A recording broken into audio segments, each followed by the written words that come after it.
चला आजच्या व्हिडिओमध्ये आपण DMAR या भरतीसाठी जे महत्त्वाचे डॉक्युमेंट्स लागणार आहेत तर त्या डॉक्युमेंटविषयी तुमच्याशी मी चर्चा करेल आणि बाकी सोबत हे लाईव्हसुद्धा डॉक्युमेंट दिलेले आहेत मी की जेणेकरून तुम्हाला नेमकं समजेल की कुठला नंबर या डॉक्युमेंटवर कुठे दिलेला असतो, कुठले महत्त्वाचे डॉक्युमेंट आत्ता फॉर्म फिलअप असताना आपल्याकडे असणं गरजेचं आहे ते महत्त्वाचे डॉक्युमेंट. त्याचबरोबर डॉक्युमेंट व्हेरिफिकेशन करत असताना आपल्याकडे कुठले महत्त्वाचे डॉक्युमेंट असणं गरजेचं आहे त्या सर्व महत्त्वाच्या गोष्टी आजच्या व्हिडिओमध्ये तुमच्याशी डिटेलमध्ये आणि लाईव्ह शेअर करायचा प्रयत्न करेल.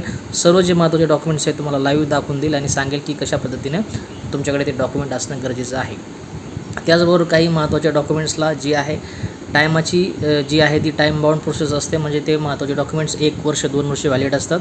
तर ते कुठले असे डॉक्युमेंट्स आहेत ते दरवर्षी आपल्याला रिन्यू करावं लागतील, 2 वर्षाला रिन्यू करावं लागतील आणि ते जर नसेल तर तुमचा फॉर्म ओपनमध्ये जाण्याची शक्यता असते किंवा डॉक्युमेंट व्हेरिफिकेशन करत असताना तुम्ही डॉक्युमेंट व्हेरिफिकेशन प्रोसेसच्या बाहेर जाण्याची शक्यता असते. त्याच्यामुळे फॉर्म फिलअप करत असताना 2 दिवस फॉर्म लेट झाला तरी चालेल, पण व्यवस्थित सगळ्या जे महत्त्वाचे डॉक्युमेंट्स आहेत ते आपल्याकडे असणं रिक्वायर्ड आहे आणि जरी तुमच्याकडे असतील तर त्याच्या महत्त्वाच्या तारखा बघणं गरजेचं आहे.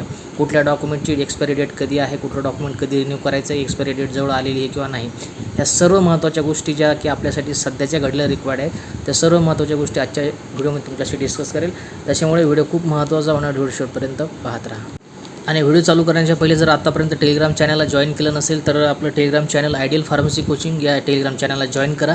ही लिस्ट तुम्हाला तिथं डिटेलमध्ये मी शेअर केलेली आहे, तिथून तुम्ही बघू शकता. त्याचबरोबर जेवढ्याही महत्त्वाचे एक्झाम आणि आता या एक्झामच्या रिलेटेड DMAR भरतीचे अपडेट असणार आहेत तुम्हाला त्या चॅनलवरती भेटणार आहे. त्याच्यामुळे जॉईन केलं नसेल तर टेलिग्रामचं चॅनल आणि हे यूट्यूबचं चॅनल नक्की जॉईन करा. तर चालू करूयात आजच्या व्हिडिओला.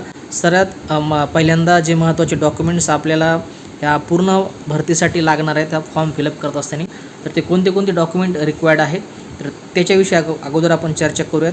त्याच्यानंतर जे महत्त्वाचे डॉक्युमेंट्स ज्यांना एक्सपायरी असते ते डॉक्युमेंट तुम्हाला मी शेअर करेन आणि दाखवून देईल सुद्धा. आता फॉर्म फिलअप करत असताना जेव्हा आपण फॉर्म सुरू करतो तेव्हा आपल्याला रजिस्ट्रेशन करावं लागेल. त्यासाठी एक मोबाईल नंबर जो की तुमचा रेग्युलर चालू असतो आणि तुमचा एक ईमेल ID ह्या 2 महत्त्वाच्या गोष्टी तुमच्याकडं असणं गरजेचं आहे. एक चालू मोबाईल नंबर आणि दुसरा तुमचा ईमेल ID ज्याचा तुम्हाला पासवर्ड वगैरे माहिती आहे. ह्या 2 गोष्टी लक्षात आल्या. त्याच्यानंतर तुमचं सक्सेसफुल रजिस्ट्रेशन या 2 गोष्टीमुळे होईल. त्याच्यानंतर तुमच्याकडे तुमचा पासपोर्ट साईज फोटो स्कॅन केलेला पाहिजे आणि तुमची सिग्नेचर स्कॅन केलेली पाहिजे. त्याच्यानंतर 10वीची जी मार्कशीट आहे ही तुमच्याकडं ओरिजिनल फॉर्ममध्ये असणं गरजेचं आहे. त्याचे मार्क वगैरे तुम्हाला माहिती असणं गरजेचं आहे आणि जेव्हा डॉक्युमेंट व्हेरिफिकेशन होईल तेव्हा तुमच्याकडे ती मार्कशीट असणं गरजेची आहे. अशा प्रकारची जी आहे ती मार्कशीट 10वीची असते. वेगवेगळ्या जे बोर्ड आहेत तर त्या बोर्डप्रमाणे ही व्हॅरी होऊ शकते. आता हे औरंगाबाद बोर्डचं आहे तर अशा पद्धतीच्या तुमच्या मार्कशीट असतील. इथं तुमचं जे आहे ते सीट नंबर इथं मेन्शन केलेलं आहे. त्याचबरोबर तुमचं जे वर्ष होतं पासवर्डचं ते सुद्धा इथं मेन्शन केलं आहे आणि सगळ्यात महत्त्वाचं जे मार्क्स जे आहेत तुमचे ते इथं मेन्शन केलेले आहे. त्याच्यामध्ये कितीपैकी किती मार्क पडलेत आणि पर्सेंटेज तुम्हाला इथे दिलेले आहेत. हे केअरफुली या 2 10वी 12वीच्या मार्कशीट जे आहेत ते तुमच्याकडं मार्क टाकण्यासाठी जे आहेत ते मॅन्डेटरी आहेत. ह्या 2 गोष्टी लक्षात आल्या. त्याच्यानंतर दुसरं जे आहे आयडेंटिटी प्रूफमध्ये आपण जर विचार केला तर 2 आयडेंटिटी प्रूफ तुम्हाला इथे द्यावे लागतील, ज्याच्यामध्ये तुम्ही पॅन कार्ड देऊ शकता, मतदान कार्ड देऊ शकता, ड्रायव्हिंग लायसन्स देऊ शकता किंवा पासपोर्ट देऊ शकता. या 2 जवळपास 3 ते 4 महत्त्वाचे डॉक्युमेंट दिलेले आहेत किंवा मग तुमचं आधार कार्डसुद्धा तुम्ही अपलोड करू शकता. तर हे 2 आयडेंटिटी प्रूफ तुम्हाला तिथे फिजिकली PDF स्वरूपामध्ये अपलोड करावे लागतील. तर ही झाली जवळपास 3री ते 4थी महत्त्वाची डॉक्युमेंटची लिस्ट. त्याच्यानंतर नेक्स्ट जर आपण बघितलं तर याच्यामध्ये ग्रॅज्युएशन डिग्री सर्टिफिकेट दिलेलं आहे. आता ज्या लोकांचं B फार्मसी झाले 4 वर्षाचं त्यांच्यासाठी डिग्री सर्टिफिकेट दिलेलं आहे. ज्या लोकांचं डिप्लोमा झाले त्यांच्यासाठी सुद्धा डिप्लोमा सर्टिफिकेट किंवा प्रोव्हिजनल सर्टिफिकेट जे आहे डिप्लोमाचं ते असणं गरजेचं आहे. आता ते जर तुम्हाला इथे मी दाखवून दिलं तर बॅचलर ऑफ फार्मसी हे माझं बॅचलर ऑफ फार्मसीचं डिग्री सर्टिफिकेट आहे अशा पद्धतीचं आहे शिवाजी युनिव्हर्सिटीचं. तर हे तुम्हाला तिथं फिजिकली अपलोड करावं लागेल. त्याच्याबरोबर ही सुद्धा कॉपी खूप महत्त्वाची आहे जेणेकरून तुम्हाला अपलोड करण्यासाठी फायनल स्टेपला आणि डॉक्युमेंट व्हेरिफिकेशन लागणार आहे. त्याच्यानंतर डोमासाईल, बर्थ सर्टिफिकेट किंवा स्कूल TC जे आहे या 3 डॉक्युमेंटपैकी तुम्ही कोणतेही एक डॉक्युमेंट तिथं सबमिट करू शकता. फॉर्म फिलिप करत असेल सुद्धा त्याची महत्त्वाची गरज लागेल तुम्हाला डोमासाईलची. डोमासाईल म्हणजे आपण त्याला नॅशनॅलिटी म्हणत असतो. एकदा तुम्हाला ते डॉक्युमेंट जे आहे ते दाखवून देतो. अशा प्रकारचं जे आहे ते डोमासाईलचं डॉक्युमेंट असतं आणि इथं त्याचा नंबर मेन्शन केलेला आहे. तर हा नंबर तुम्हाला तिथे टाकायचा आहे. तर हे डॉक्युमेंट डोमासाईलचं तुम्ही टाकू शकता किंवा शेवटच्या अपलोड प्रोसेसमध्ये 3 तुम्हाला ऑप्शन आहेत. डोमासाईल नसेल तर बर्थ सर्टिफिकेट टाकू शकता, बर्थ सर्टिफिकेट नसेल तर तुम्ही TC टाकू शकता जी तुमची ग्रॅज्युएशनची आहे, डिप्लोमाची किंवा डिग्रीची आहे ती. हे क्लिअर झालं. त्याच्यानंतर कास्ट सर्टिफिकेट आणि कास्ट व्हॅलिडिटी सगळ्यात महत्त्वाचे 2 डॉक्युमेंट आपल्या नॉन क्रिमिनल बरोबर, की जे तुम्हाला जे कॅटेगरीमध्ये तुम्ही बिलॉंग करता तर त्यासाठी तुम्हाला असणं गरजेचं आहे. ओपनच्या विद्यार्थ्याला याची आवश्यकता नाही. कास्ट सर्टिफिकेट आणि कास्ट व्हॅलिडिटी जर तुमच्याकडे नसेल तुमचा फॉर्म ओपनमध्ये जाऊ शकतो. तर ही जी आहे ती कास्ट सर्टिफिकेट आहे.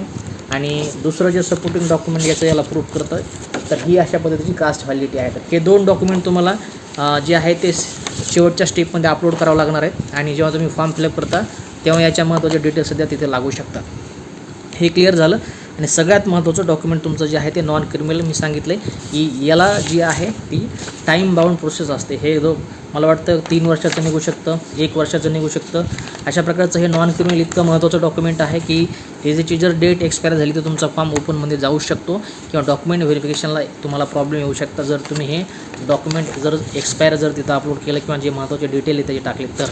आता इथे टाकत असताना जे सर्टिफिकेट आहे त्याचा आउटवर्ड नंबर इथं असतो दिलेला, इथे दिलेला असतो. तो आउटवर्ड नंबर तुम्हाला तिथे एंटर करायचा आहे.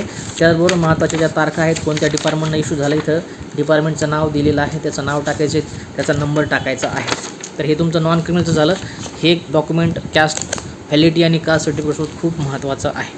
त्याच्यानंतर आता हे नॉर्मल लोकांसाठी झाले. कॅटेगरीच्या तर स्पेशल जे पर्सन असणार आहेत, दिव्यांग, फिजिकली चॅलेंज, त्यांच्यासाठी फिजिकली चॅलेंजचं सर्टिफिकेट लागेल. भूकंपग्रस्त असाल तर भूकंपग्रस्त सर्टिफिकेट, प्रकल्पग्रस्त असेल तर त्याचं सर्टिफिकेट, माजी सैनिक पाल्ले असेल, सैनिक असेल तर त्याचं सर्टिफिकेट, किंवा अंशकालीन पदवीधर उमेदवार जे आहेत ते जर असाल तर त्यांच्यासाठी त्यांचं सर्टिफिकेट. तर लक्षात आलं, एवढे डॉक्युमेंट आपल्याकडे असणं मॅन्डेटरी आहे. प्रत्येक डॉक्युमेंट तुम्हाला मी दाखवलेलं आहे की फायनल इयरची मार्कशीट आहे माझी शिवाजी युनिव्हर्सिटीची, ती अशा पद्धतीचे खालीचे मार्क दिलेले आहेत. आणि सगळ्यात महत्त्वाचं डॉक्युमेंट, आता ज्या टेक्निकलच्या पोस्ट आहेत, फार्मसी असेल, नर्स असेल किंवा ज्या तांत्रिकमध्ये येतात त्यांच्यासाठी त्यांचं लायसन असणं गरजेचं आहे. तर आपल्यासाठी फार्मसीचे जे विद्यार्थी आहेत त्यांच्यासाठी PCIचं लायसन असणं गरजेचं आहे. आता तुम्हाला इथं जर नंबर शोधायचा असेल तर सर्टिफिकेट नंबर इथं दिलेला आहे. तर हा सर्टिफिकेट नंबर तुम्हाला तिथे टाकायचा आहे. आणि जर तुमच्याकडे हे रजिस्ट्रेशन तुमचं नसेल पण जर तुमची पावती असेल तर पावतीवरचा नंबर टाकू शकता. तिथं तसं सेपरेट मेन्शन केलेलं आहे. जर तुमच्याकडे PCIचं रजिस्ट्रेशनची हे नसेल तर तुम्ही तिथं पावतीचा नंबर टाकू शकता. फक्त डॉक्युमेंट व्हेरिफिकेशन करता वेळेस तुमच्याकडे हे सर्टिफिकेट असणं गरजेचं आहे. हे जर सर्टिफिकेट नसेल याचा अर्थ तुम्ही एक रजिस्टर फार्मासिस्ट नाहीत आणि डॉक्युमेंट व्हेरिफिकेशनमधून तुम्ही कदाचित त्याच्यामध्ये नसल्या कारणाने बाहेर जाऊ शकता. तर लक्षात आलं, हे पूर्ण महत्त्वाचे डॉक्युमेंट्स पुन्हा एकदा सांगतो आहे की फोटो, तुमचा फोटो, त्याचबरोबर तुमची सिग्नेचर, 10वीची मार्कशीट, 12वीची मार्कशीट, आयडेंटिटी प्रूफमध्ये पॅन कार्ड, आधार कार्ड, मतदान कार्ड, ड्रायव्हिंग लायसन्स किंवा पासपोर्ट. त्याच्यानंतर ग्रॅज्युएशनचं सर्टिफिकेट, डिग्री सर्टिफिकेट किंवा डिप्लोमा सर्टिफिकेट, प्रोव्हिजनल सर्टिफिकेट डिप्लोमाचं देऊ शकता. डोमासाईल, बर्थ सर्टिफिकेट आणि TC या 3 डॉक्युमेंटपैकी एक डॉक्युमेंट असेल तर अपलोड करू शकता. आणि डोमासाईलची डिटेल फॉर्म फिल करत असताना टाकायचे आहेत. कास्ट सर्टिफिकेट आणि कास्ट व्हॅलिडिटी हे सुद्धा महत्त्वाचे डॉक्युमेंट्स आपल्याला लागणार आहेत अपलोड करण्यासाठी.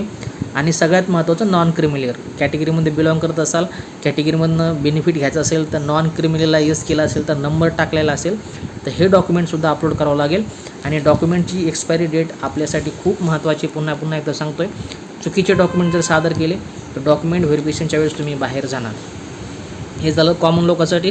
बाकी जे स्पेशल कॅटेगरीमध्ये दिव्यांग असतील, प्रकल्पग्रस्त, भूकंपग्रस्त, माजी सैनिक, अंशकालीनसाठी त्यांचे जे सर्टिफिकेट इश्यू केलेले डिपार्टमेंटनं तर ते सर्टिफिकेट त्यांना तिथे लागतील. तर आय होप या सर्व गोष्टी तुमच्या इथं क्लिअर करायचा प्रयत्न केला आहे. जेही डॉक्युमेंट माझे स्वतःचे ओरिजिनल डॉक्युमेंट होते ते सुद्धा तुम्हाला व्हिडिओमधून दाखवण्याचा प्रयत्न केला, जेणेकरून तुमच्या आणखीन गोष्टी ज्या आहेत त्या क्लिअर होतील. नुसतं तुम्हाला जर सांगितलं हे डॉक्युमेंट तर तुम्हाला आयडिया येणार नव्हती, त्या कारणाने स्वतः माझे डॉक्युमेंट तुम्हाला लाईव्ह दाखवलेत मी.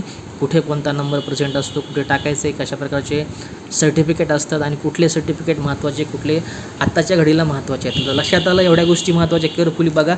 आणि पुन्हा सांगण्याचं एवढं कारण आहे की तारखा बघणं आपल्यासाठी खूप गरजेचं आहे, जेणेकरून थोड्याशा आपल्या नजर चुकीमुळे जर एखादं डॉक्युमेंट चुकीच्या पद्धतीनं अपलोड केलं गेलं किंवा एक्सपायरी जर एखाद्या डॉक्युमेंटची असेल त्याच्यामध्ये नॉन क्रिमिनल मी सांगितलं तर हे डॉक्युमेंट अशा चुकीच्या पद्धतीने जर पुढं जर गेले तर आपल्याला सिलेक्शन झाल्यानंतर त्याच्या अडचणी येऊ शकतात. त्याच्यामुळे आणखीन फॉर्म फिलअप करण्यासाठी भरपूर वेळ आहे. 9 जुलैपर्यंत तुमची डेट आहे. कोणत्याही पद्धतीची गडबड न करता पद्धतशीर एकदा सगळे डॉक्युमेंट व्यवस्थित केअरफुली चेक करणे महत्त्वाचे आहे. त्याच्या तारखा चेक करणे, ओरिजिनल आहे किंवा बाकीच्या गोष्टी त्याची जी सत्यता आहे ती तपासणे आणि त्याच्यानंतरच फॉर्म फिलअप करणे. बाकी फॉर्म कसा फिलअप करायचा आहे हे रजिस्ट्रेशन करण्यापासून तर पेमेंट करण्यापर्यंत तुम्हाला मागच्या व्हिडिओमध्ये मी शेअर केलेला आहे लाईव्ह व्हिडिओ. तर तो व्हिडिओ स्टेप बाय स्टेप बघून पॉज करून तुम्ही तुमचा जो फॉर्म आहे तो फिलअप करू शकता. कोणत्याही पद्धतीची अडचण तुम्हाला त्याच्यामध्ये येणार नाही. फक्त फार्मसी ऑफिसर या पोस्टचं उदाहरण देऊन तुम्हाला मी फॉर्म भरून दाखवला आहे. बाकीचे सुद्धा ज्या 17 ते 18 पोस्ट आहेत वेगवेगळ्या त्या लोकांनीसुद्धा तशाच पद्धतीनं त्यांनासुद्धा फॉर्म फिलअप करावं लागेल. फक्त जे बाकीचे छोट्याशा टेक्निकॅलिटीज असतील महत्त्वाचे रजिस्ट्रेशन नंबर ते त्या डिपार्टमेंटनुसार व्हॅरी होऊ शकतात. तर लक्षात आलं. अशा पद्धतीचे महत्त्वाचे डॉक्युमेंटची लिस्ट होती. बाकी सर्व गोष्टी स्टेप बाय स्टेप रोज तुम्हाला या DMARच्या भरतीबद्दल मी आपल्या यूट्यूब चॅनलवरती देत आहे. जर जॉईन केलं नसेल तर नक्कीच यूट्यूब चॅनलला जॉईन करा. त्याचबरोबर तुमच्या नियर बाय कुणी या एक्झामसाठी प्रिपेअर करत असेल फार्मसी ऑफिसर या पोस्टसाठी तर नक्की त्या सर्व लोकांपर्यंत आपली टेलिग्राम चॅनलची लिंक यूट्यूब चॅनलची लिंक शेअर करा. जेही माझ्याकडून पॉसिबल होईल येणाऱ्या भरतीसाठी किंवा जेवढंही माझ्याकडून पॉसिबल होईल तुम्हाला या पोस्टमध्ये सिलेक्शन करण्यासाठी जी मदत होईल ही सर्व महत्त्वाची हेल्प किंवा महत्त्वाची माहिती महत्त्वाचं गायडन्स तुम्हाला वेळोवेळी या यूट्यूब चॅनलवरती मी देत जाईल. तर आजच्या वेळी फक्त एवढंच. भेटूया काही पुढच्या महत्त्वाच्या अपडेटसोबत. तुमची काळजी घ्या. जय हिंद. वंदे मातरम.